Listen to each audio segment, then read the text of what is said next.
Morning. Gonna have to talk quite quietly here because there's people in a tent just over yonder sleeping. So it is day 4. I'm currently camping in the garden of the Crown Inn in Shap. I got most of my batteries charged last night. Bit of a concern for me. I did initially have a 43k hike to a shooting house just the other side of Kirkby Stephens, which is basically just a big hiker's shed in the middle of nowhere to save you putting your tent up. However, with the battery situation, I'm going to try and get myself into a campsite in Kirkby Stephens so I can continue charging for tonight. The weather's looking okay, so should be fine to be out tonight, and then tomorrow I'm on my way to a wild camp in Reeth. But once again, we'll play it all by ear. Breakfast this morning. In other news, apple and cinnamon homemade oats, so looking forward to that. And yeah, we're basically packed up other than the tent is drying because it was quite a heavy night for condensation in the garden with no air moving through. So right, we will crack on and get moving. See you in a bit. There's the lakes in the distance. We are now crossing the railway tracks after walking up the high street from the Crown Inn and over the bridge. We're now headed towards the quarry and Oddenkirk, I believe, off the top of my head. And we've decided we're going to cut it a little bit short. We're not going to do the 43k. We're going to do 30, stopping in Pennine View campsite tonight at Kirkby Stephens. So yeah, let's get into it.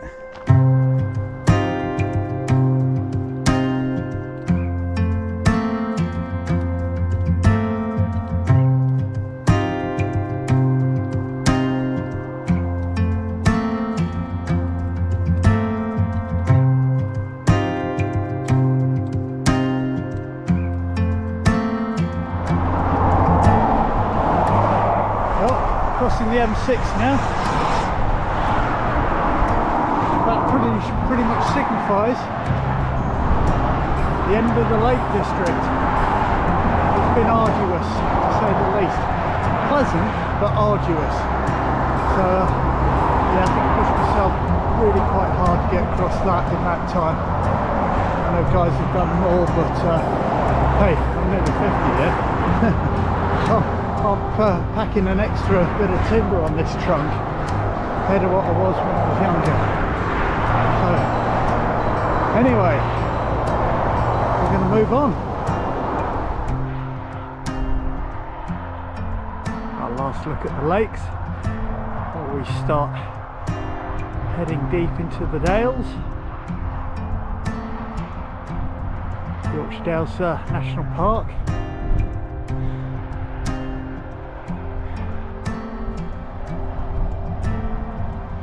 Be nice to be doing flatter, more sedated parts over the rugged, rocky ground of the lakes.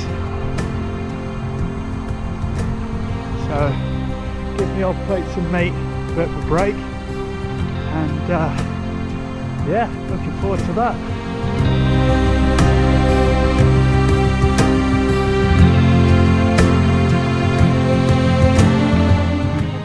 Here's something you don't see every day.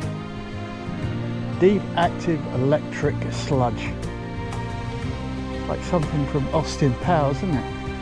It's been replaced the killer mutant bloody laser equipped bass.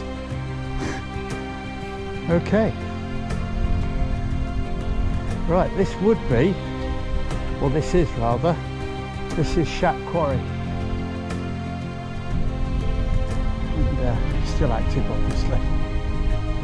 Right, so a quick update. I'm feeling pretty good considering. We're approximately this is just rough calculations in my head. We're approximately 60 plus miles in now, 80 by the time we get to Kirkby Stephens tonight, and I'm not feeling too bad. Feet are okay, left one's spot on, not so much as a single hot spot. The right hand one, suffering with ever so slightly, I wouldn't, in fact suffering's the wrong word, I'd say it's uncomfortable. I've got a bit of a, like, it's not even a blister, it's like a pressure point, pressure sore. Immediately slapped a Compede on it, and daily foot care routine is I've been using the Foot Glide, which is the variant for Body Glide, just to lubricate in between my toes. It's like it's almost like a waxy sort of deodorant stick, but it's designed to, you know, prevent chafing and that's done a brilliant job. I'm super impressed with that. The shoes so far, the Hoka Speed Goat 6. Initially I had my reservations about these because normally I'm a 9 ordinary fit, and for these I've had to go 9.5 wide to get a good fit. They're doing well, they're holding up well. What else can we talk about while we're walking? Navigation. My navigation for this is, as with always, has been a Harvey map and a Silver Expedition compass. They're my fallbacks. If everything else goes dark, that's what I use. But I've recently taken, after watching Good Bloke Outdoors channel, shout out to him, Booyakashan, the Rasta man that he is, or whatever he is, I don't know what he is, but he's funny anyway. It's well worth a look. Go and check out his channel. After watching his video, I've gone to Footpath app, which is extremely useful to me. Previously I'd used the US Department of Defense Android Tactical Assault Kit app.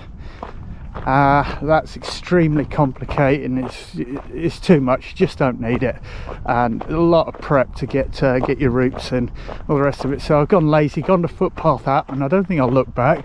So I think it's like 2-3 quid a month subscription. You get full OS maps, you get live satellite images, pretty much live anyway, you know, within a week. So if you're in a snowy area, you can see where the snow is. Turn-by-turn navigation, which is great if you're a Bluetooth hearing aid wearer like I am. You can hear where you've gone wrong. Basically, there's a few times where I've gone over a bridge that I shouldn't have, and bitchin' Betty, as I call her, has said, "Oh, you're going the wrong way, turn around, the route's 40 meters behind you." So that saves you unwanted miles that you don't really want to do. And yeah, so I might be doing a full review of that at a later date, see how we feel. But for now, we're going to continue over the limestone pavement and into Kirkby Stephens. Additional to using the Footpath app, I forgot to mention this, I've been doing the majority of my sort of navigation just to check that I'm on track using my Garmin watch. So I wear it like that because I've always done that, and I can literally just have a little look, see if I'm on the right track, and that saves battery power on my phone, not having to every 2 minutes whip out my phone, unlock the screen, you know, press the locate button to update my location, and then orientate from there.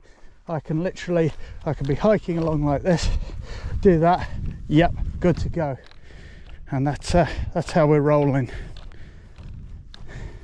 Those of you who haven't seen it before, just thought I'd walk over, although it's off track, just walk over a bit of the limestone pavement so you can get a good look at it, see what it looks like.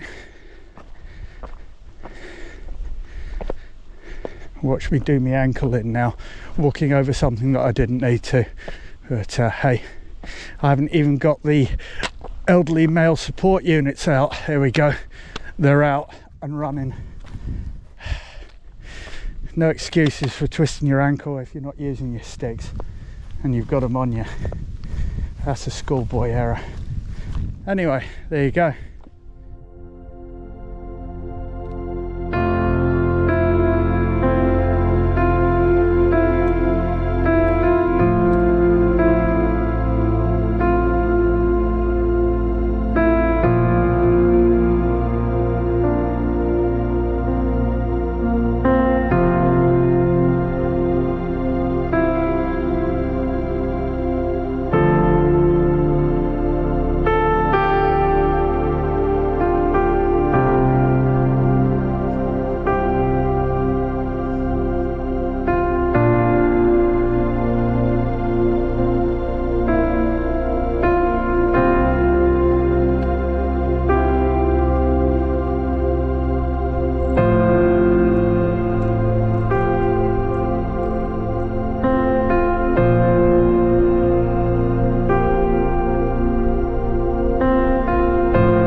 Marked on the map as Robin Hood's grave. Don't know if it is, don't know if it isn't, but worth a visit. Literally 60 odd metres off track, something like that. You're off route. The route is 100 metres behind you. Made that 100. So there you go. Robin Hood's grave. I think I'll have a break round here.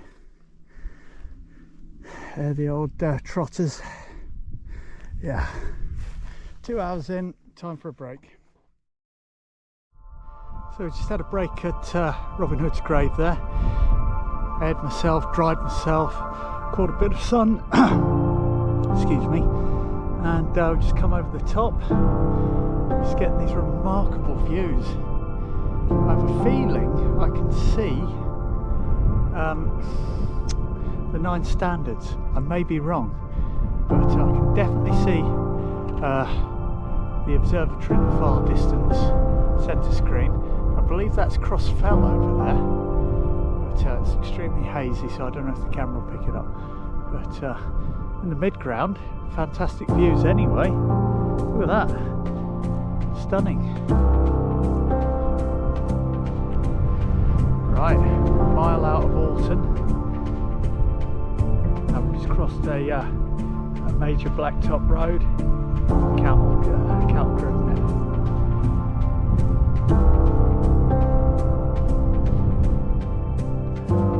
Just found my first lime kiln of the trip, just literally the other side of that road as you drop down.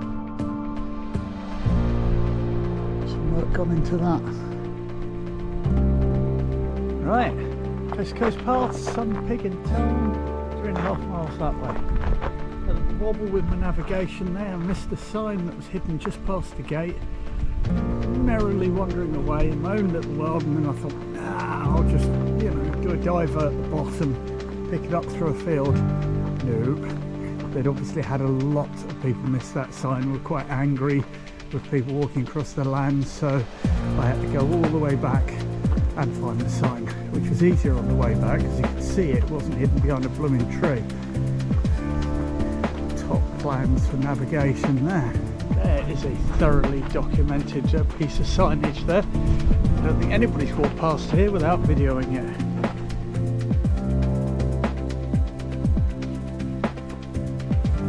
Got the old renovated barn. Seen that in a couple of videos. Nice to see in there. It's just a nice barn. I'll tell you what is nice though. See that tree over there? That's my lunch stop. I'm going to feed my face. So I believe I've got tuna tortilla wrap with lime and cracked black pepper, and it is superb. So I'm going to get amongst that. Love this little bit of grassland here. Looks like the loading tiles for Windows XP. I was wrong. Oh, I've got tuna with oven-dried tomato and herb instead. Can't do like the lime though, that's for tomorrow. On the plus side, mac and cheese for dinner tonight. Back of them. Know what I mean?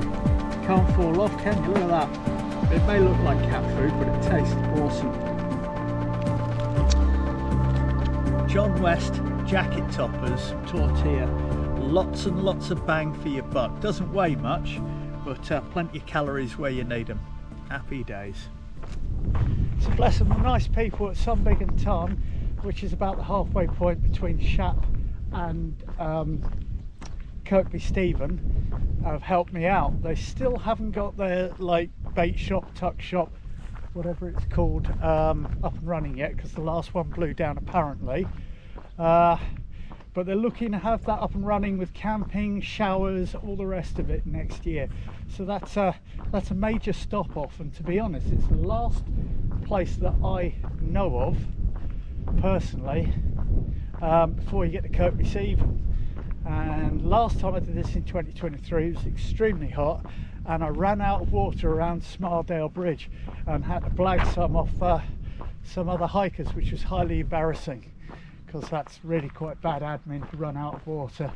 Obviously I could have filtered from the river, but I couldn't get access to the river because we're up too high for it, and it didn't look that healthy. A lot of runoff from the farms and all the rest of it, so I give that a big hard swerve.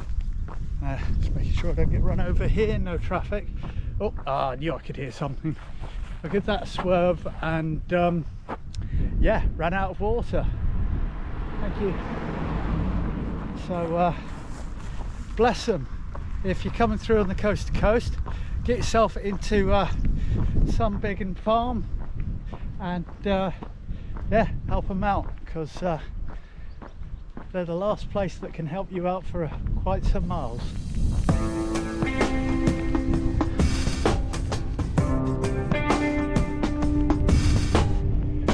What a beautiful day.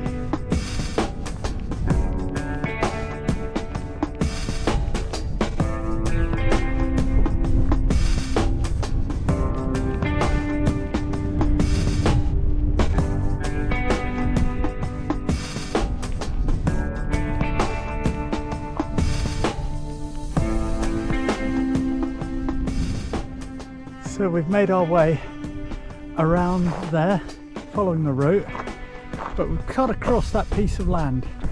Okay, not going to the road and right where the further up. We've come out where that white car is centre screen, which means we missed Sunbig and Tarn, which is a natural water source halfway on this route. So there is water there if you require it. Every time I've done this trip, it's been immensely warm and dry. It's not as hot this time, but it's enough to really put the need for water front and centre. So I don't know what the temperature is now. I'd say at least mid to high 20s. The wind's nice, but you don't get it on the leeward side. So yeah, water is very important on this. So yeah, that's all I've got to say for the moment.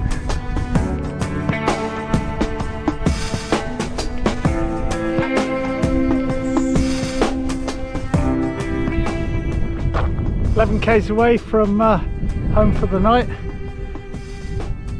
You can see that left of that flat top in the far distance, centre screen, that's 9 standard rig. That's our highest descent now pretty much for the rest of the trip. So that's our last major climb up to the top there. Can't quite make out the 9 cairns on the top, but they are up there. Check out this I've got to walk through. That massive great big unit in the corner there, and all the kids in between me and him. Well, I shall record this for posterity just in case I don't make it. In the event I don't make it, I do love my wife and kids and my little puppy, and if you find the body and the camera's still intact, like Hazy would say, like, share and upload it please for me. Look at the size of that bigger. Nothing red on me, is there? Right, nobody panic. which is cool. We're just walking through this field with a massive and all his kids. No bother. Unit of a lad. I'm going to swerve all of you because it only takes one of you to panic and the rest will trample me. Happy days. Oh, there's the standards. Can't quite make them out yet. But there they are. They are getting closer. And I believe Kirkby's in the valley, just not the next valley, the valley after. So, oh, by the way, I survived the bull, obviously, because I'm still filming. So like one of the calves picked it up and just like slapped on my hiking gear and went, oh, that looks good, I'll give that a go now that he's dead. So yeah, cracking on, singing a song. It's our first view of the rather ancient Smiledale Bridge. I'm not sure if it's on the Dales Highway, but it ain't far away. We're headed up there, if I remember rightly. Right at the top there last time is where I ran out of water. So yeah, make sure you got plenty of water if it's hot on this section, folks. Oh, I like that sign. I like that one a lot. Let's get across this bridge.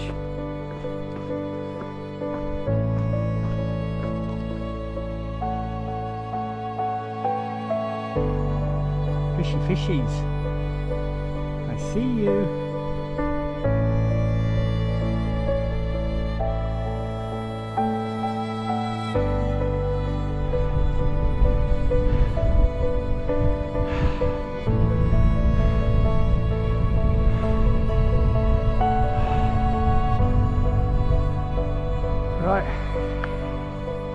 Yes, mate, that's what I said. Quite the cheapskates. We're on our descent into Kirkby. Do you mind? I'm trying to give a breath in here, bud. I think that is our train tunnel we go through there. So I've got a feeling that's the one we cut through. And Kirkby is down in that valley somewhere. Yeah. So let's get there sharpish, because I'm beat just for a change.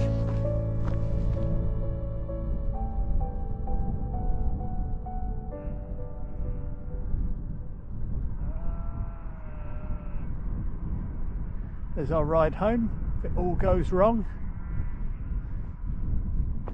That's the Top Gear bailout bus right there, or as we used to call it, the jack wagon. Not a pretty option.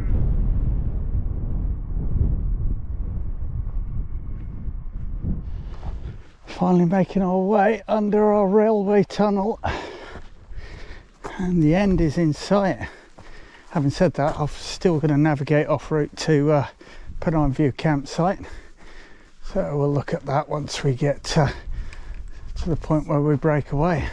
So we swerved off route for a little bit just to cut the corner to Pennine View campsite. So we're heading in the very bottom of Kirkby Stephens instead of coming in at the top end. So yeah, we'll exit via the route and over Frank's Bridge tomorrow before they sent up 9 standards, which are looking glorious today. Let's hope the weather holds off, because we're forecast steady rain from, I believe, midnight tonight. So that will be miserable in driving rain, because there ain't nowhere to hide up there. But we'll take it as it comes, eh? Well, that was a bit touch and go on the road there, but we survived it. And to my right, Pennine View campsite, which I'm ecstatic to see. The mere thought of going over 9 standards after today and down the other side for a wild camp is yeah, it's a bit much. I'm looking forward to a pint of something non-alcoholic and a hot shower, a feed, and I'm going to snore my head off tonight, mate. So yeah, should be fun.